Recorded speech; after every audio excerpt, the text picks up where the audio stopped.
So today, we're gonna be reacting to yourself.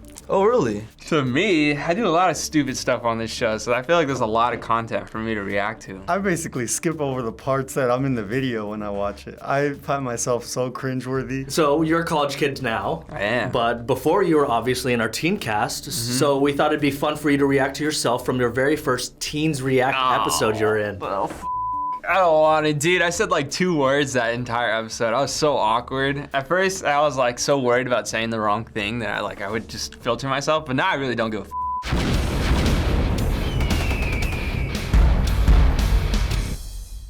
I really don't think I've changed at all for some reason. I never really changed. Even as a kid, I'm pretty much the same. The first thing we're gonna do is pull up a picture from your first episode. Oh my god, look at my stupid face, man. Wow, that's teens? Dang, I didn't think it was, wow.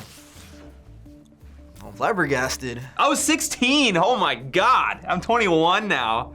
So that was a long time. I've always thought like, what do I look like in people's eyes? And then every time I see like a throwback picture of me, I'll just be like, damn, I'm like, was I as annoying as I look, you know? I just remember like the way that I would dress.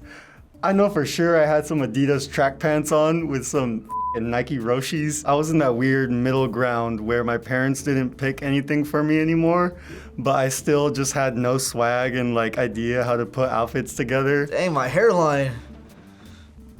Ugh. Why did my parents or whoever took me to these places not tell me to get a haircut, you know? Before I went, that was one of my biggest regrets. I'm glad I stepped my game up, honestly, from this picture, because I look good now. I think it's cool just to see like how far I've come, you know, from like a shy little kid to kind of like this guy that just, you know, says what he actually thinks and not, you know, what people want to hear. My responsibilities now are so much more different. Like I'm an EMT now, like I'm in the medical field, like I'm going to medical school. And like before, this kid is just worried about football and like, you know, what he's gonna have for lunch tomorrow. I think 16-year-old me would be very, very impressed with 21-year-old me, and 21-year-old me would be very ashamed of 16-year-old Alberto. Fine Bros came into my life during a time that was very turbulent. And for a long time, I just felt like I didn't have any control over what was going on around me, and this was like a very nice constant. Now we're gonna show you some footage of your first episode. Do you remember what that topic was? I don't at all. I don't remember the topic. Yeah, it was Movember.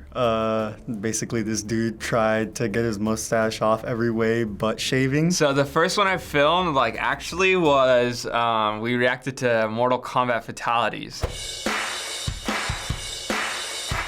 Oh, God. I was 16. This was 5 years ago.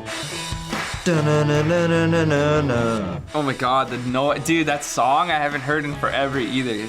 Dude, it makes me look like I've been on the show for 100 years, bro. 14. I'm 20 now. Still the same laugh. Say Mortal Kombat. Shut up, nerd. Dude. You can tell he's so nervous just because like I'm fidgeting. I do that normally, but there's different types of fidgeting, right? It's like me, it's like right now I'm calmly doing it, but him, he was like, Goes to their table. Whoa! Why would he make a video doing this, and why would that video get over 3 million views? 3 million? I don't even want to be part of this generation anymore. Still stand by it, man. I mean, I honestly have boomer energy, I've heard. Scorpion. Why did I say, I didn't even like, there was no context behind any of it. I was just saying it just to say it, like just repeating things so I'd have things to say. And what are your thoughts about the fact that this whole thing was created as a viral commercial for the movie? Oh, that's why I remember why they did that episode. I remember definitely during that time, I wasn't seeing any movies because I think I was like really struggling in school and I wasn't able to really concentrate on like anything fun at that time, I feel like. When it comes to girls, are you happy that they have to deal with all the grooming that they have to do? I mean, I don't feel like they should have to do it, but it's not normal to see a girl with peach fuzz on her upper lip. Like literally just destroyed the stroller, the bait. Exactly. You're right. I mean, at that time, like, I don't mess with satanic stuff. I feel like if I were just chilling, I see a devil baby come directly towards me, I'm like, I'm not the chosen one. You know what I mean? If you were on the street and encountered this baby, how do you think you would have reacted? I would have like socked it as hard as I can. Started kicking. See? I'm telling you, nothing's changed. Like, I would have decked the shit out of that baby. Like, I'm telling you. And what is the purpose of sharing a video? Why do you do it? Being able to say, you know, I saw it first. Why does my voice sound a lot deeper than it does now? Which is kind of weird because he was 16 and I'm 21. There's companies and marketing firms creating videos. Damn, I needed some chapstick, man. Thanks for watching my first episode of Teens React. Thank you for watching my first episode of Teens React. You know, YouTube gives an opportunity to everybody. Not just, you know, you have to be, you know, famous or you have to come from a certain connection. You know, it gives everybody an opportunity to do and show what they want. All right, Alberto has a point. That was pretty good. That was pretty good for your first episode. I'm not gonna lie. I'm not gonna be too hard on him just because that was his first one, but dude, there's so much more I could have done that I didn't do. I'd been a fan of React ever since like kids. So when I heard they had Teens React, the like casting call or whatever, I really wanted to be on the show, but that was during the time when like my confidence was super low. I didn't know what I was doing like with life, and I was just like, you know what? I'm gonna wait till like later on, see if things get better from here, and maybe then I'll go onto the show if I feel like I want to still. And I did, so I applied, and then yeah, I mean, the rest is history from there. Production was a little weird because we would only, I think at that time we were still kind of, the Fines were still kind of filming with us like once in a while. And then the producers were pretty much, you know, we only had like 5 or 6 of them. So we would see the same faces over and over and over and over again. But now it's like, dude, we have a 4-story building. Like everyone, you know, there's constantly new people coming in. Over time, being on this show, it taught me like, people would hit me up and be like, you've changed my life. And I'm just like, dang, I wasn't even trying, you know? The biggest groundbreaking one that really changed my whole like, whoa, like this is bigger than I really thought was the whole Billie Eilish thing. He's gonna play a huge part in the music Darius. This was like one of my favorite dudes. It's really weird because I remember like him being like a kid. I would always agree with his opinions on stuff.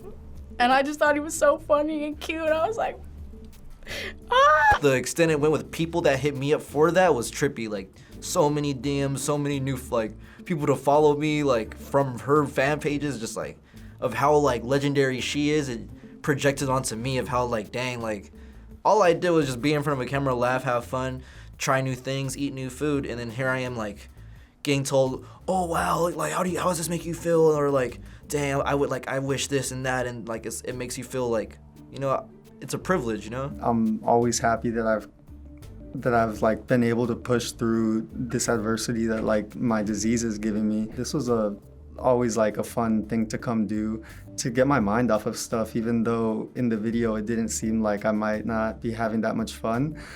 I always went home the happiest kid on earth. Like, I didn't feel like I understood the capability of what I would say on camera and like the effects, you know? I feel like I was more just like, yeah, you know, I'm having a conversation more than like, this could potentially affect someone else's life. Like now that I'm here, like I feel like when I talk, it's good to let people know my real intentions, because that's the whole point of me being here. It's supposed to show that we're all connected in some way. What has been your favorite Fine Brothers moment? Oh shoot, probably the things that happen off camera. I think a lot of the times people kind of think that everything that happens on camera is the fun stuff, but it's a lot of the times the things that never go into the videos because, you know, they're bloopers or because you say a certain thing, stuff like that. It was just a really fun thing to look forward to. So I guess what FBE means to me is the hope of looking towards like a new day, because for a long time I wasn't looking forward to the next day. Sometimes you feel helpless, sometimes you feel like there's not gonna be a tomorrow, but there always is, and the sun will shine on another day. How does it feel to watch yourself having now grown from teens reacting to now being an adult and being able to kind of see yourself in your own transformation? Dude, I think it's kind of surreal still. Like, I think a lot of the times I kind of take it for granted. Like, I'm like, I've been doing this for so long that I kind of forget, you know, what it was like to come in on the audition shoot and like be nervous and not know what to say and stuff like that. So, I mean, it's humbling, like it's cool. I know I talk about myself a lot, but you know, like it is surreal, and I am grateful for it. It changed my life as a little kid for sure. Like I was bullied for it, which was weird because I thought it was pretty cool. And a lot of people I feel like were jealous of that. When I watch myself, it's funny how I don't even show that in any way. I'm pretty much like the happiest, like what other people say, cutest little kid, like when it comes to like that, you know, like just sitting there like smiling about everything. You know, do exactly what you did because you still got to where I am now, and I'm pretty proud of that, you know. I wouldn't change anything I did in the past because I'm here where I am now, and I feel like if if I just keep doing what I'm doing, then I'll end up where I need to be. This is like unlike any job I feel like on earth. You know, this is like next level stuff. To be a part of it, it makes me feel so like, you know, it's a beautiful thing. You know, it makes me love life twice as much. So I can only thank you guys every day. Hey everybody, Lauren, producer here at FBE. Thank you all so much for watching this episode. And if you guys want a more exclusive look at what happens here at FBE, make sure you go to our channel, FBE2, which is more than just vlogs. We got live streams, we got exclusive stuff, and so much more. So make sure you check it out. Links down in the description. Bye.